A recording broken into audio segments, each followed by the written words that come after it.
Well, we are talking Zags on Upper Left Sports, and more specifically, we're talking about one Zag, a freshman Zag, that being Jalen Suggs, the top recruit to ever commit to Gonzaga in program history.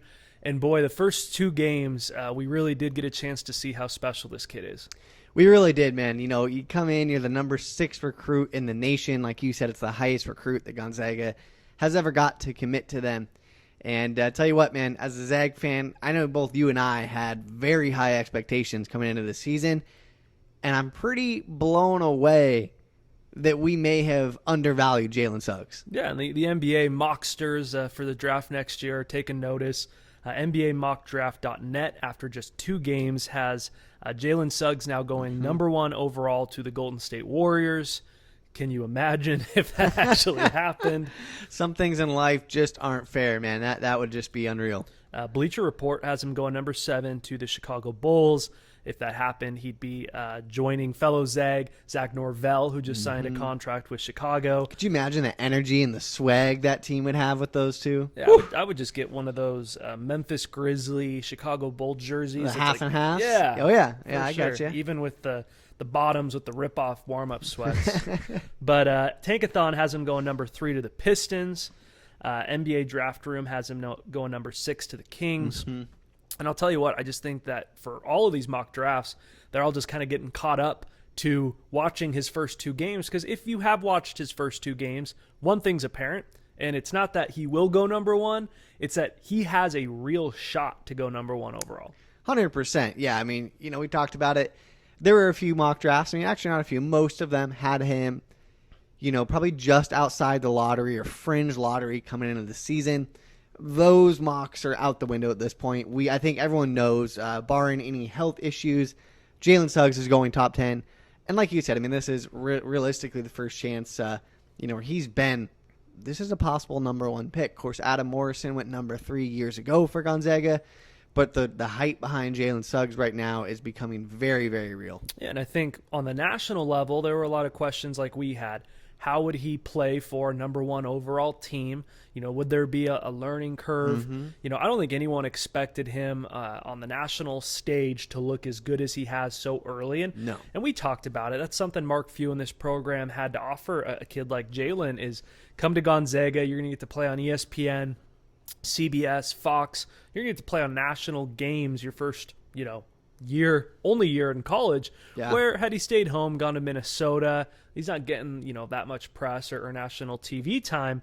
And so we're 2 games in, and this kid has a real chance to go number 1 overall. There's other kids in this class that are very talented as well, but there's not a dude. There's no Zion. There's no guy that you know, like, he's number 1. Maybe Jalen can go 2 or 3. No, you know, you've got the kids going to the G League, Jalen Green, Jonathan Kuminga. That's a new thing with the G League. Yeah, that's the first year we're seeing that. And, you know, I mean, that's really, we're talking out of that top 10, we're talking 2 guys that we haven't seen play basketball yet this year. So it's not, you know, we're not out of line. Nobody's out of line by moving Jalen Suggs up in their mocks because we've seen just about everybody who's going to be in that draft class. And, I mean, as far as the kids in college, I can't say anybody's had a better debut to start their season. No, I mean, Cade Cunningham, Zari Williams, Evan Mobley, all guys going very solid. Very hyped, very solid. They all play on decent teams. And so those are all guys who are going to get a chance to put their name out there and get some ball on film as well. But let's just take a look at his first 2 games and what 2 games they were. Yeah. 18 points per game against Kansas and Auburn. 62% field goal percentage, 7 assists per game, something that I don't know if you've heard. He played quarterback in high school. Is it too early to start drinking? I think that's the game this year. So has great vision on the floor, 4 rebounds per game and 2 steals per game. And that is, he set 2 GU freshman records.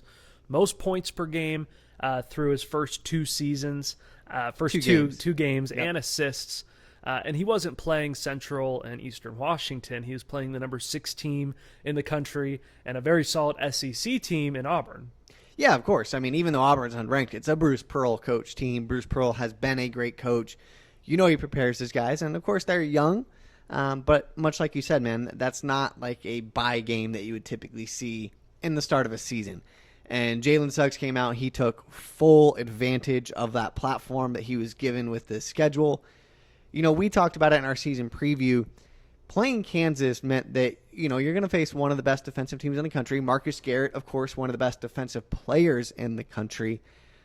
Jalen Suggs finished that game with 24 points, and he played 6 minutes in the first half, I believe it was, just due to foul trouble. I mean, let's talk about if he plays a full, 30 minutes in that game, what does he end up with? So he puts up 30. Yeah, it's hard to argue that. I mean, and so for him to come out game one, there's no exhibition games, there's no bye games. That is your number one. Welcome to college basketball.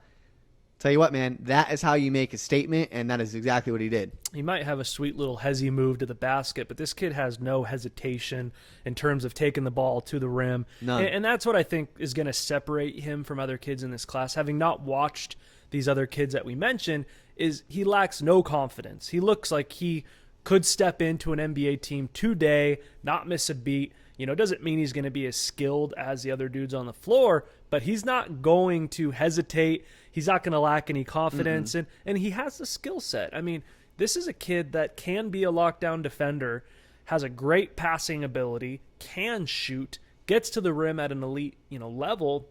And so while he may not be expected to be the number one option on an NBA team year one, he'll be a very solid 2 or 3 option on a lot of NBA teams. Yeah, and that's exactly what you want if you're an NBA team. I mean, of course, you always hope the number one overall draft pick is going to come in, it's going to save your franchise, it's going to be a Steph Curry, be a LeBron James. But realistically, let's take a look at the last decade of drafts. We know that's not a guarantee by any means. So if you're getting a solid number 2 or number 3 option, that is a win. That gives you something you can build around.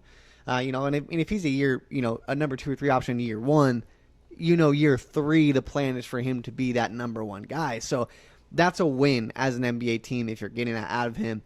And coming into the season, we knew the athlete that Jalen Suggs was. We knew the scorer that Jalen Suggs was. I think what's really blowing people away is his passing ability and his vision in the open court.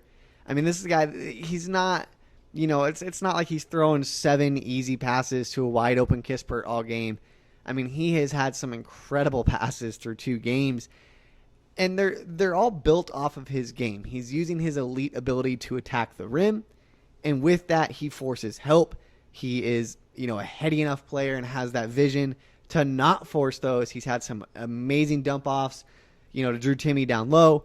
And we've just seen him take advantage of the positions that he puts defenders in. And I think as an NBA team, that is exactly what you want to see. You want a guy that can score for you, need a bucket, but you've also got 4 other very solid players on an NBA court, and you want to get them involved. And Jalen Suggs is showing he can do that. I think the exciting thing with Jalen's game is right now at this level in his career, he is elite getting to the basket. 100%. He's a good shooter, but any of these guys that get to the NBA and, if you're playing for a Division I program, basketball is most of your life, but you still have classes among other things. Mm-hmm.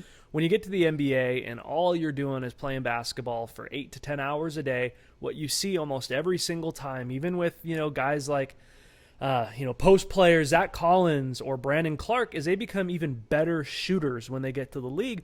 And what I see with Jalen is he's always going to be an elite finisher at the rim. Yeah. He's always going to be a elite passer. But if he can go from being a high 30s, low 40s% three-point shooter to a mid 40s, high 40s% three-point shooter, now we're looking at a guy like Damian Lillard. We're looking at an all-star in the league, and I think as his career goes on, as the years pass, he's going to become a better shooter. Yeah. And if he can add that to his game, there's no reason to think that any NBA team wouldn't want him. No, I fully agree with that. And I mean, let's not sit here and act like he needs to become a better shooter, right? This isn't a guy who he's just so good at everything else. Well, that too, but I mean, it's not a guy who has some glaring mechanical issues, right? You talk about Lonzo Ball coming into the league. Everyone knew right away that shot had to be retooled. So you said, okay, he was a decent shooter, but the windows become smaller in the NBA. So while he was a decent shooter at college and high school level, you just don't have that time in the NBA. So when you look at Jalen Suggs, he's got a mechanically sound jump shot. He's got a quick release. You mentioned a guy by the name of Damian Lillard. Let's not forget in that second half of that Kansas game, Jalen Suggs was pulling up for some Damian Lillard range. I mean, he was a good 3-4 feet behind the three-point line, pulled it, no hesitation, smooth jumper, nothing but twine. So, this is a guy that for him, really, it's just repetition in my mind. Yep. You talk about getting that chance to play 8 to 10 hours a day, and the work he's going to put in on his shooting. I think that's something for him that happens sooner rather than later. Well, he's going to have a chance to put 2 more games this week on film for scouts. Plays West Virginia on Wednesday. We know that Huggy's going to have that defense ready to go. Probably a game that he's going to just be hounded the entire 40 minutes, and that'll be a great test to see. And then on Saturday, we get the number 1 versus the number 2 team in the country against the Baylor Bears. Put them in whichever order you want to. We'll get a chance to decide it on Saturday. But Baylor is a team as well that will be elite defensively. Those guards will be a great test for Jalen. And if he plays just as well in those 2 games as he did his first 2 games, this conversation becomes more real every day. Absolutely. We talked about it too. He's facing, again, another very good defensive team with some of the best perimeter defenders in the country. You played Kansas, who has some of the best perimeter defenders in the country, Marcus Garrett in particular. Of course, at that time, there was no film on Jalen Suggs in a Gonzaga uniform, right? Everyone's seen what he did in high school, but, much like many fans, Kansas didn't know how he would translate to the college level. Now, Baylor's had about a week and a half to see what Jalen Suggs has done. So they're going to, he's going to see a different defense. They're going to actually try to force him to do what they want him to do. And how he adjusts that, I mean, if he comes out of this week and, maintains his averages or better and has 2 great games against a Bob Huggins defense and Baylor, how do you shut down the hype train? I don't see it happening. Yeah, I think that if he plays in those 2 games like he did his first 2, every mock draft's going to have him in the top 3, maybe 5 moving forward. But we know the future is very bright for this young man. This year, I know he and his entire Zeg team are focused on one thing, and that's bringing a championship back to Spokane.